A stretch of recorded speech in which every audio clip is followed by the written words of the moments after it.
Alright, AKAPADers, welcome to the channel. Peter A. DeLuca here.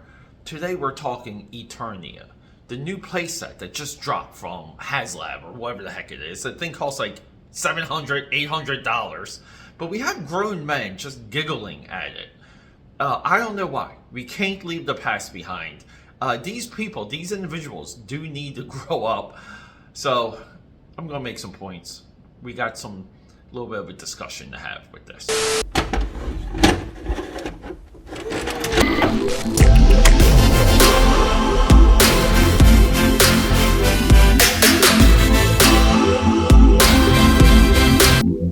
Oh my god, guys, look at this!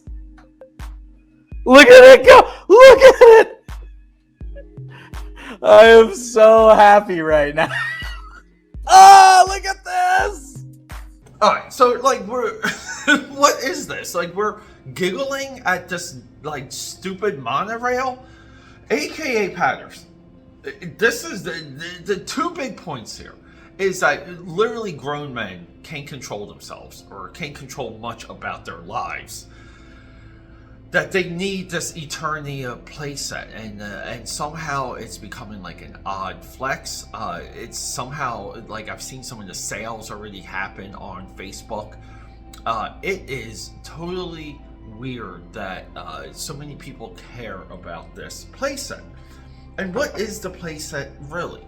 Well, the playset is not buying the playset, building the playset, doing whatever you want to do with it. It's not going to fill the void you have in your life of letting go of the past. Now, a lot of you might say, Pete, like, isn't that you, AKAPAD? Like, are you not letting go of the past? We're hardcore.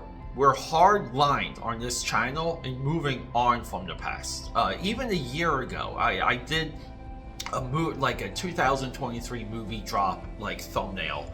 Like releases per month discussion, and in that video I just addressed that it's pathetic that every single tentpole movie that we have is something from yesterday. This is bad, and we're seeing another end of the spectrum, or another shade of the rainbow, so to speak, or another hue. Grown men going crazy over Eternia. Watch point number 2, here it comes. It never was a good enough playset ever to get remade. The only people that put value in Eternia were these lunatics that wanted somehow to complete a Masters of the Universe run. And this is really where we are and where I'm at with a lot of stuff, where it's okay to acknowledge what's good up to a certain point and move on from it. This idea that now we have even collectors fighting over the Ninja Force Zartane, the orange Mohawk edition. Again, drying it up, adding value to it, and pushing the price. There's people advocating that Mohawk Zartane becomes a part of GI Joe Classified. Why would you ever want that figure or anything of the later Masters of the Universe lines ever recreated? Motu, like G.I. Joe, like Star Wars, like so many other things, were magical. They were great, but we were also younger.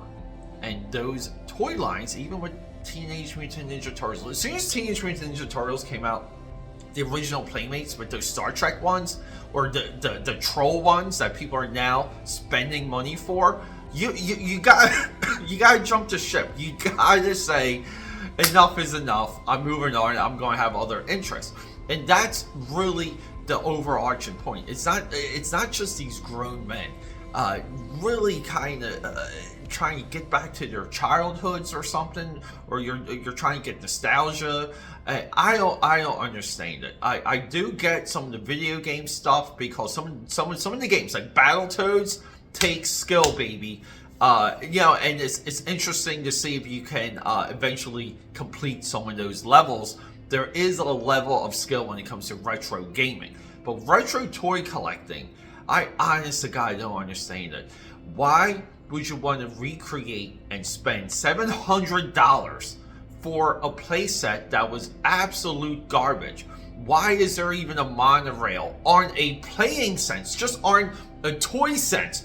Why does that playset even have a monorail? And people are like, well, a lot of the original parts, the plastics and these things, and this got lost, and this is where it came up in value. No, it only jumped in value because you people had to buy it all. Because in life and in adulthood, you're not venturing into the great unknown. You're going backwards. You're going back to the cradle, and nobody, trust me.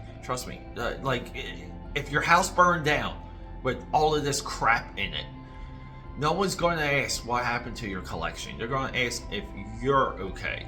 Yeah, and it just comes into a personal growth position, a personal growth idea.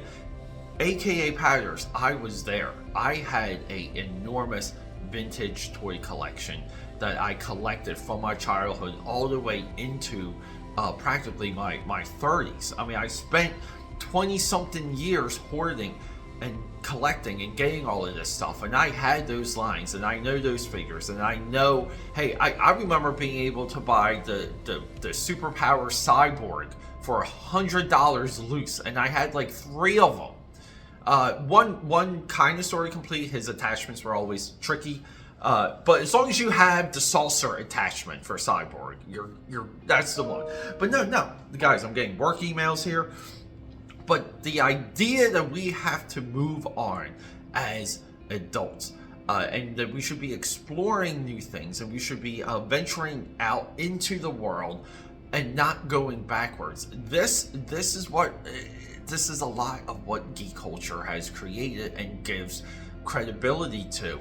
And I am sorry, how many of these individuals, how many of these YouTubers eventually go on and on about having trouble at home, trouble with their wives, trouble with girlfriends, or almost perpetually single and alone. And if you don't think there's a correlation, I'm sorry, you're wrong. And if you think this is targeted towards you, then I apologize. But at the same point, if what I'm saying is a thorn on your side or sticks out, there's a reason for it. Oh my god, guys, look at this!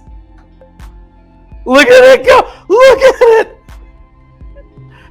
I am so happy right now. Oh, look at this! I am so happy right now. Oh! I am so happy right now.